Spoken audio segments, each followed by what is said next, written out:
Hey, good morning, guys. Looks like the sun's trying to peek out. It's been super overcast all day, but anyway, wanted to show you guys. This is a truck we just finished for a customer of mine out of Kingston, New York.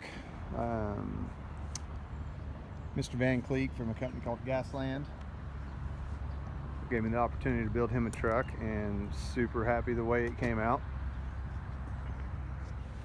Did a lot of paint work and a lot of add-ons. We'll go over all that.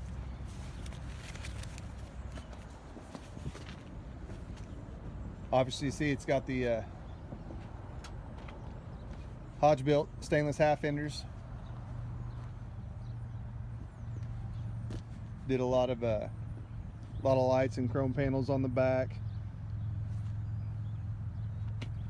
It's a Holland FW31. That's a convertible, or that's the no lube fifth wheel. This truck's on a 46,000 air track suspension, and it's got the obviously it's got the 46,000 pound Dana rear ends. Diff lock both axles, 373 rears. Truck's a double frame. See this deck plate, something we installed, ordered it without a deck plate or any steps, so we wouldn't get any of the grab handles on the rear. This is a little flush mount deck plate. Comes in sections. That's 2 sections. Installs real easy. It's clean. It's flush mount. It's nice. Super happy with the way that turned out. Did the visor over the rear window chrome trim. Went with the clear lenses in the back, in the lights. See, we mounted the antenna on the back of the sleeper, the FM antenna. The legendary teal paint looks super great. Every panel looks a different color, especially in these overcast skies. Looks very mismatched. But they did a great job. Phoenix LED light kit, as always. All plug and play. No zip ties or butt connectors, any kind of twisted ends. It's all very, very nice. Polished battery box. Got 3 batteries in it.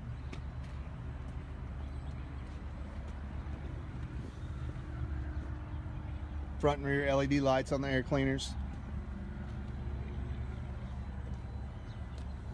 11R24 rubber. It's one of the reasons this truck sits up so tall, or much taller than what you guys normally see me do.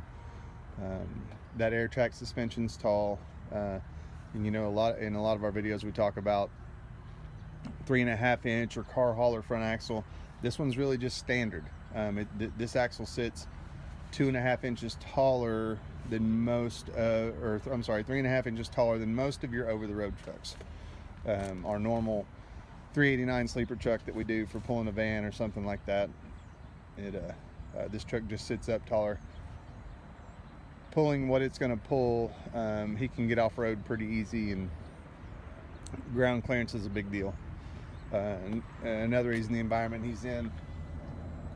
You know, I'm a fan of the level ones, but the Durb Rights, just again, up in the part of the country he's in, with all the brine and the salt and everything on the roads, and where this truck will be going, just keeping wheels polished is a full-time job. Chrome window trim on the windshield, along with the almost flush mount reverse bow tie. Looks pretty great. 7 roof lights with LEDs in them, clear LEDs. Went with the stainless window chops.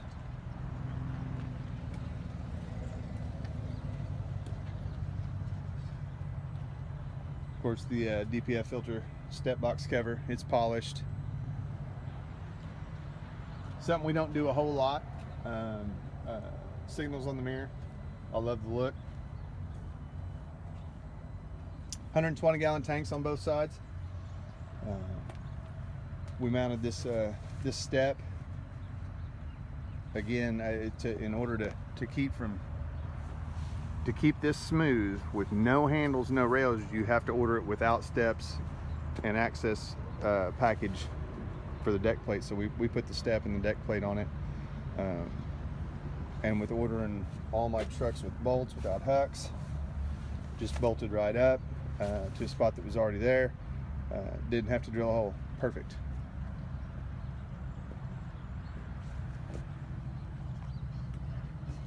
We'll crack the hood back, take a peek at that real quick.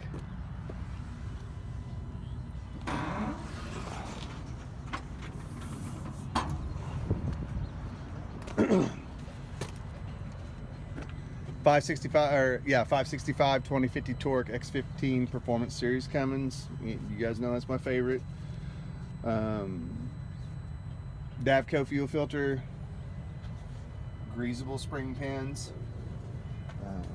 The non-greasables, everybody's having great luck with those. I'm old school. I want to see grease.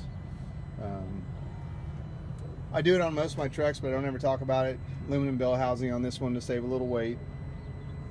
It's also got a heavy duty input bearing in the transmission in case we ever do a pump PTO setup. Like to have that bearing for the $20 insurance that it costs. It's great to have.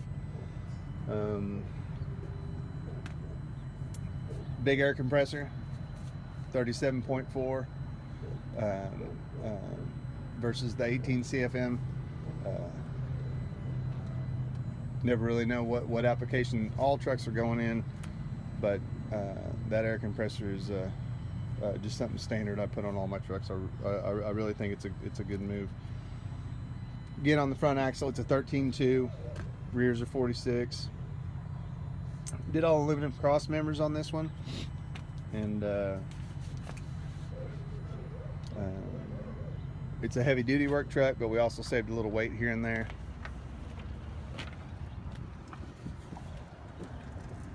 The sleeper is, if you're old school, it's a 36. If by common math, by common Peterbilt math, that's a 44. A lot of people love the door.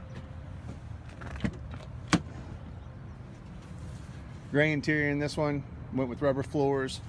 Peterbilt premium ultra ride seats.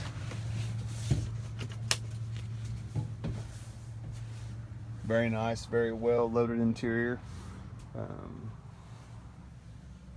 Might be a work truck, but Cliff paid a lot of attention to detail on this one. Chrome stick on the shifter, all rosewood panels.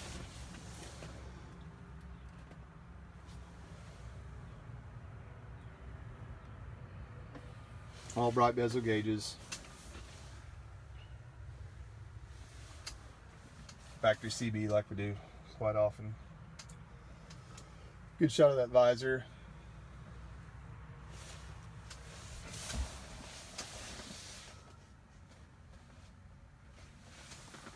Unlike all the 63s that I'm showing you a lot, that this one, there's your power port and clock.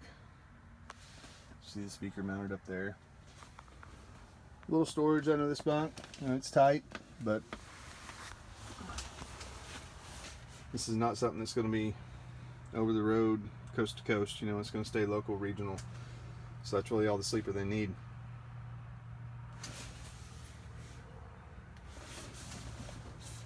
That's kind of it for the tour for this one. If you've got any questions on this truck or any other trucks, you guys can always reach me at 918-808-5638. My name's Steve Carboni. I work for Rush Truck Centers out of Tulsa, Oklahoma. We're 10 miles from the airport. A lot of guys fly in. I'm more than happy to pick you up. We've got financing, trades, all that good stuff. For 2018, we were the #1 389 dealer in the country, which is the same as in the world. So we're pretty proud of that. Hang our hat on that. Got a great selection. I think I've got 50 or 60 389s on the ground right now. If you're looking for anything in particular, I've got them. If you're looking to special order, today is February 1st. I am currently building in April. We are currently building in April. Those slots are going quick, and we'll be in May, I'm sure, in next week or the following. I've got a lot of orders just because I can get to them quicker. I can get them built quicker. So if I can help you with that, and my pricing is extremely competitive. I'm usually better there also. So give me a shout if I can help you. If you got questions about options, paint codes, all that stuff, shoot me a text. If you want to shoot me an email, info@peterbiltsteve.com. Glad to answer all your questions. Appreciate you guys. We'll see you on the next one.